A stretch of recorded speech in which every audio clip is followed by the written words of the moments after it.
Hello, this is Catherine Dubberly, the Answer Lady. I'm a big fan of Kiss Looms. I greatly enjoy mine, and I am cooperating with Kelly at Kiss Looms to make you a playlist of all the basic techniques that you might ever want to know on all of the looms. So welcome and enjoy. Let's work on some 3-stitch cables. I have set up here for 2 of them. Cables are normally outlined by a row of purl stitches. I should have said a column of purl stitches. There's a purl, 3 knit stitches, 2 purls, 3 more knit stitches, and a purl. The reason for doing that is the cables show up much better because the purl stitches will create a deeper background dip next to the cables, increasing the puffiness and the look of the cable as it pops up. So there's my purl. These are the 3 stitches that I can cross. And there are basically 4 ways to do that. We can lift all 3 off. I'm going to hold 2 of them in my fingertips. And we can lift 1 over 2 going right over left. That could be called a right cable cross. And we'll move these 2 to the right and hang them on their proper pegs. Purl, purl. Here are the next 3 knit stitches. So I did a right cable cross, moving 1 over 2. Now let's do a left cable cross, and let's use the pins instead of my fingertips this time. This is another way to do it.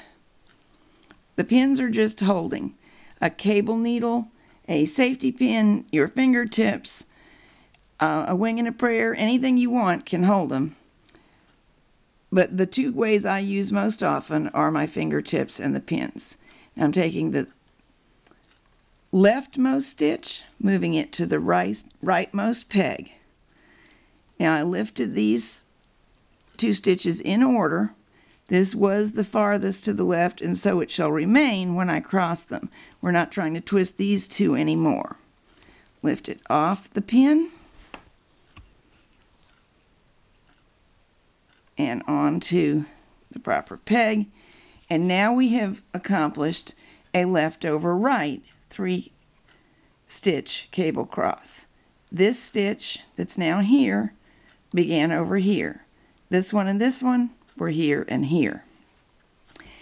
Generally you knit at least 1 row, but normally more between crosses. So I'm going to knit a couple, at least 2 rows, and then we'll look at another way to cross. We're still working on 3-stitch cables. We're still outlining the cables with purl stitches right there. But this time, instead of 1 stitch crossing over 2 stitches, let's look at crossing 2 stitches over 1 stitch. I'm going to let this pin hold my 1 stitch, and we're going to do the 2 stitches right over left, meaning the right stitches get moved and settled down first before crossing the left stitch. And although there are 3 stitches involved, just as there were the last time, you will find the look is very different when we get to examine it. Purl stitch, already made. Now we're going to cross these 2 over this one. So we'll set this one aside to wait its turn. Move these 2 over. Pick this one back up. Make sure that, did you see me almost lose control of the stitch there? I'm back in control, but it's important to make sure that nothing got hung up on that pin. I think I'm clear. This is a little harder. It takes more stretching of the yarn than the 1 over 2 cross. And I will tell you that if that's too much, in this case it's not too much, but if it's too difficult to work, you should E-wrap instead of U-wrap the stitches that are involved in the cable, and then untwist your E-wraps as you cross the cable. That'll give you enough little extra yarn to take the pressure off the yarn and off the loom. These are all knit stitches, and they would have been E-wrap knit stitches if things got any tighter around here. We're ready to do purl stitches. Now, while I finish knitting this row, let's talk about purl row crosses. When one is hand knitting, every other row is a purl row, and that's what creates stockinette with the smooth face. You can't knit every row because you would get garter stitch with ridges. If you are crossing on an even number of rows, every second row, fourth row, oops, forgot to knit that one over last time, sixth row, etc., then you will do all knit row crosses. But if you need to do any odd numbered row crosses, they would occur on purl rows, and that is what's called a purl cross. You can get confused unnecessarily when loom knitting because we have no need of doing a purl cross ever. We don't change from needle to needle and left hand to right hand. We knit every row except where we want purl stitches. It has the same effect. It's because we're not flipping the work over every time we change needles that this is the case. I just knitted row 1. Here's row 2 going back. And it doesn't matter if I decide to cross on row 2 or on row 3 or row 4 or row 5. My cross will take place exactly as I've already showed you. The problem for translation is not a problem if you understand it. Obviously, if you're working on the back side of the work, the purl side, and you're working a purl row, your directions are reversed from what they would be on the knit side. So it may tell you to make a left purl cross, though on the knit rows, 5 rows away, you're making a right knit cross.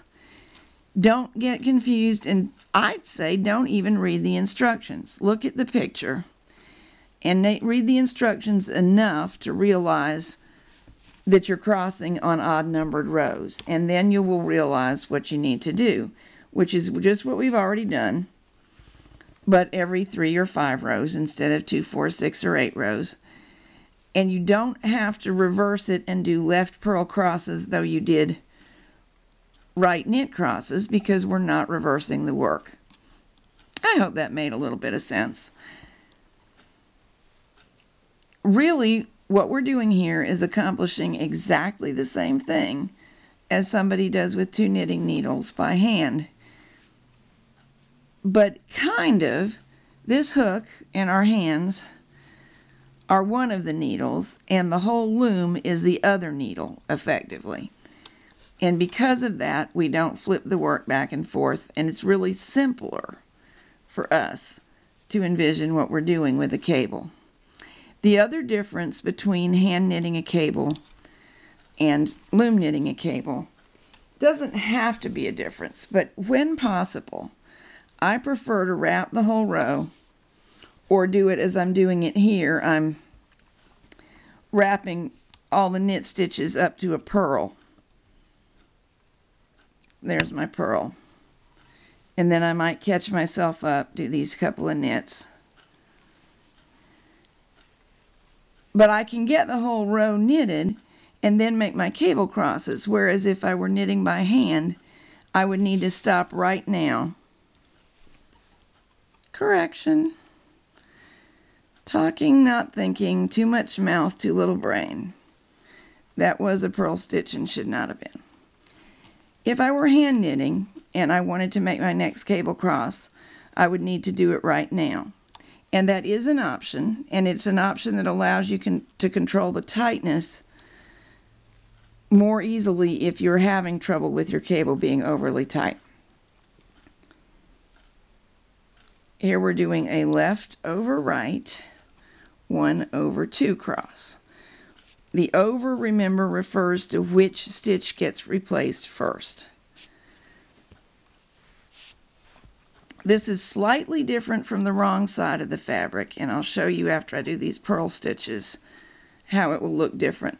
However, when working cables on a fabric, we almost always intend it to be a single-sided fabric, so it won't matter. there is a strand of yarn running from this stitch, which was crossed last, across the back of this stitch, which was already in place, to this stitch, which was knitted next. This strand of yarn would not exist had I knitted the complete row before making the cable cross. But the existence of that strand of yarn made the cable cross just a little bit looser. On this one, we'll do a right over left, 1/2. Let's see, we'll move these two out of the way. Put this one in position, 1/2. Move these two to where they belong.